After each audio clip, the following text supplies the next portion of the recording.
Bonjour Nicolas, Bonjour Alain. tu es Nicolas Barcet, tu es Senior Director Product Management pour OpenStack chez Red Hat.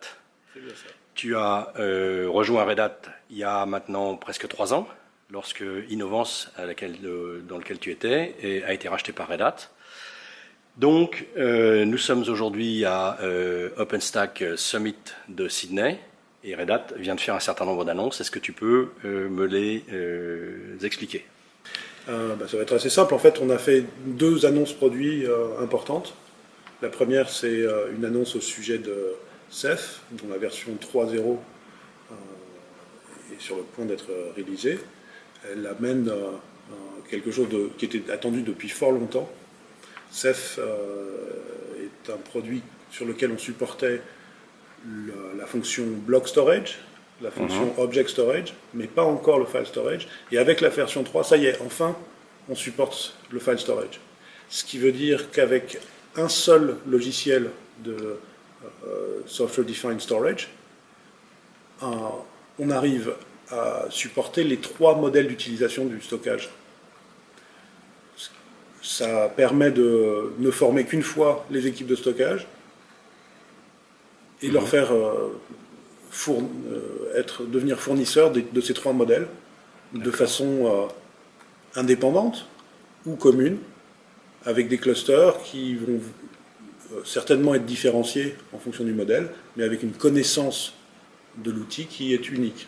Donc des gains en factorisant les équipes qui s'occupent du stockage dans les entreprises ou chez nos clients en général. D'accord, alors techniquement, essayons de rentrer un tout petit peu dans la technique, mais pas trop profondément, mais ça veut dire quoi pour ces gens qui vont recevoir une formation sur cette nouvelle procédure? Une personne qui est formée à Ceph sait maintenir un environnement où il va savoir répondre à 3 besoins différents. Le besoin de l'entreprise d'avoir des systèmes de fichiers partagés, le besoin de l'entreprise d'avoir un système de stockage d'objets, et le besoin de l'entreprise de monter des disques virtuels dans ces machines virtuelles. D'accord. Avant, il y avait au moins besoin d'avoir 2 systèmes, voire 3 systèmes indépendants, avec 3 types de formations qui généralement impliquaient une division du travail de cette façon. D'accord. Maintenant, avec un seul logiciel, on sait répondre aux 3 besoins, donc avec une seule formation, les personnes pourront répondre aux 3 D'accord. Et donc, gain de temps, gain de formation La base du Software Defined Storage, c'est de dire on va utiliser des machines tout à fait banales pour fournir du stockage. On n'a plus besoin d'acheter du matériel dédié. Et c'est le logiciel qui va prendre en compte les disques durs qui sont mis à disposition sur ces machines, qui va transformer un bête disque dur en quelque chose de plus avancé comme service. Voilà. Donc là, on a déjà un gain sur le coût du matériel acheté. Donc avec du matériel standard, on peut faire des choses qui étaient habituellement faites avec du matériel beaucoup plus sophistiqué et plus cher. C'est ça. Voilà.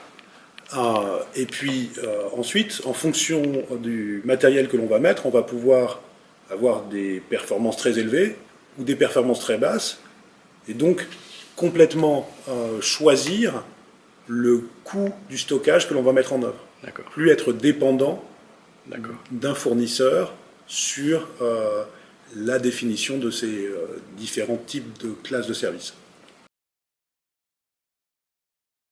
Alors, la deuxième annonce majeure que l'on fait cette semaine, c'est l'annonce de notre version 12 de Red Hat OpenStack Platform.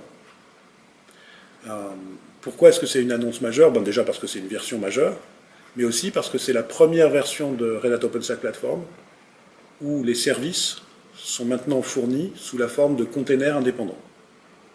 Ce qui est une première étape dans une stratégie de migration que l'on a, qui à terme va nous amener à déployer OpenStack en utilisant OpenShift ou en tout cas le cœur d'OpenShift, c'est-à-dire Kubernetes, l'outil d'orchestration des containers, pour déployer OpenStack. Ce qui est assez intéressant, en bénéfice utilisateur, qui sont la possibilité de faire des upgrades beaucoup moins impactantes en termes d'indisponibilité, la possibilité de faire du rollback, la possibilité de déployer et de modifier les déploiements beaucoup plus aisément qu'avec un système de RPM.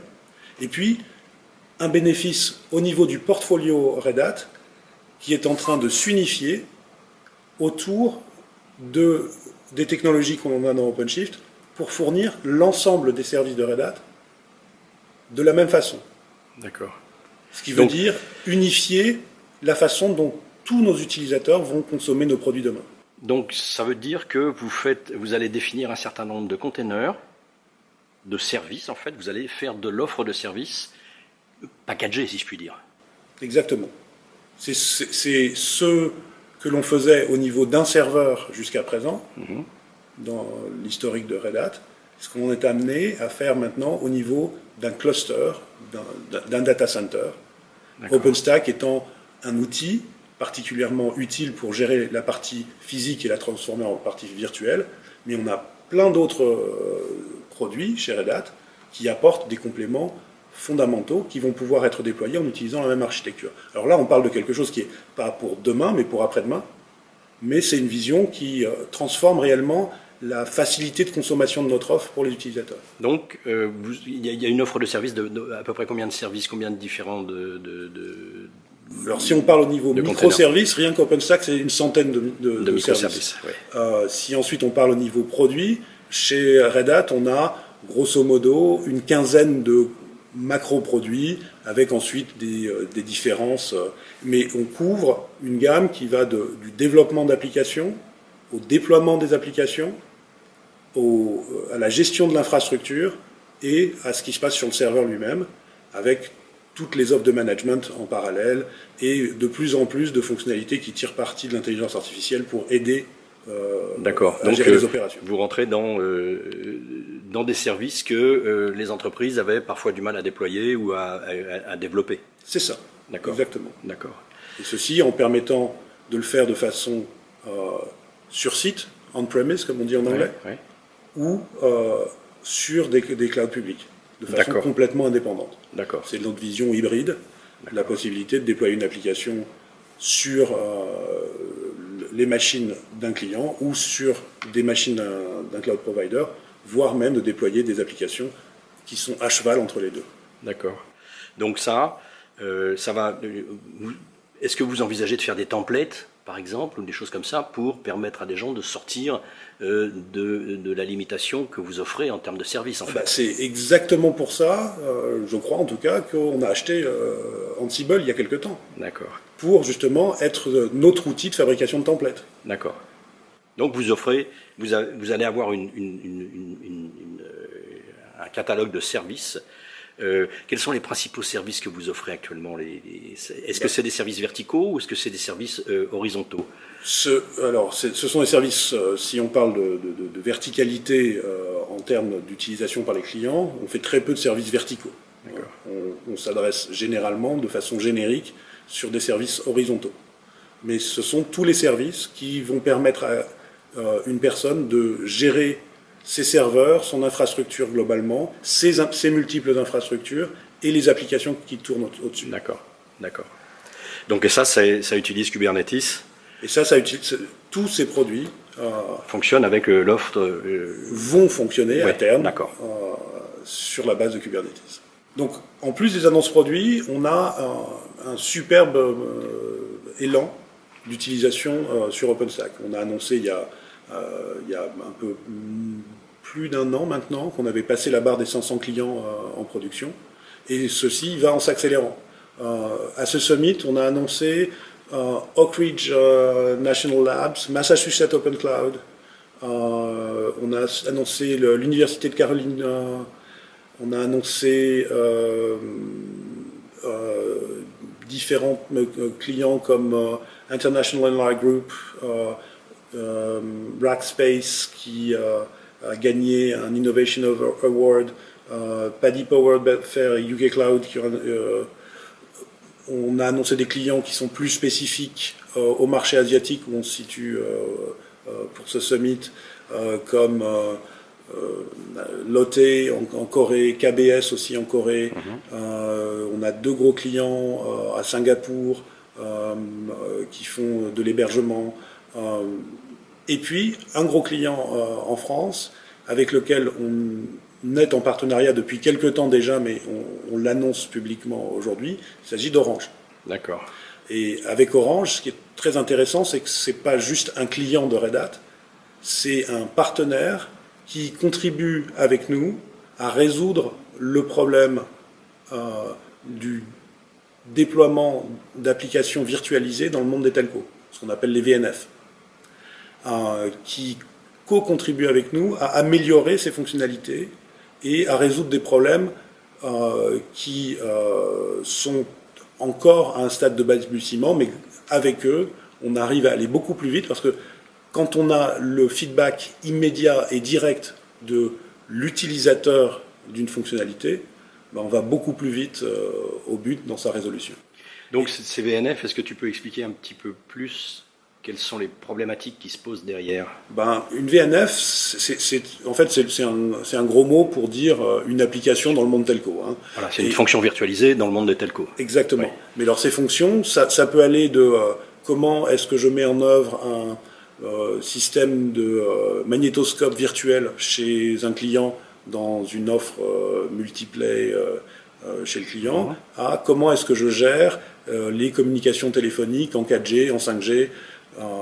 Donc c'est tout type d'applications qui ont trait à ce qu'un telco offre à ses clients. Et donc il faut qu'il l'offre rapidement, au moindre coût, et pour lui et pour son client. Ben, non seulement il y a une obligation de rapidité pour pouvoir rester compétitif, il faut pouvoir offrir de nouvelles applications ou de nouvelles versions des applications plus rapidement que ses concurrents, mais il y a aussi une obligation de qualité vis-à-vis des clients. Il est généralement très mal vu qu'une application soit indisponible. Quand ça arrive au sein d'une entreprise lambda, c'est rare que ça fasse la une des journaux. Quand un client chez un opérateur, ça fait des ordres. Ne peut pas envoyer des SMS pendant la soirée de Noël, on a déjà vu le cas où ça faisait la une des journaux. Ouais, ça fait des ordres. Et la scalabilité, par exemple, la montée en puissance rapide ou des choses comme ça. Ben, ça, c'est toute la force de la virtualisation, c'est que en général, quand on transforme une application pour la rendre virtuelle, c'est pour pouvoir aussi la rendre capable de se mettre à l'échelle de façon très rapide et de façon horizontale. Voilà. On rajoute de la ressource du serveur x86 banalisé à la disposition de l'application et on redéploie plusieurs instances de l'application de façon dynamique pour pouvoir répondre à un pic. D'accord. Donc quel est le futur de ce partenariat avec Orange? Est-ce que sur quoi vous êtes établi ce partenariat dans le moyen terme? Eh ben, ce partenariat, en fait, on identifie ensemble avec Orange un certain nombre de points sur lesquels on veut travailler et on appaire des ingénieurs qui vont travailler ensemble à résoudre cela dans une communauté upstream de façon à pouvoir donner accès à ces fonctionnalités à Orange, mais à tous les clients telco du monde, et puis parfois des clients entreprises aussi qui peuvent en bénéficier, de la façon la plus rapide possible. Donc là, vous avez un business qui est à la fois avec Orange Telco, mais aussi Orange Service. Ben, c'est un peu tous les aspects d'Orange qui bénéficient de ça. Il y a Orange Business Services, il y a Orange l'opérateur, mais en fait c'est plusieurs opérateurs dans pas mal de pays. Donc Orange est une très grosse entreprise multinationale. Oui, d'accord. Ok, bon merci beaucoup et puis à bientôt. Merci Alain.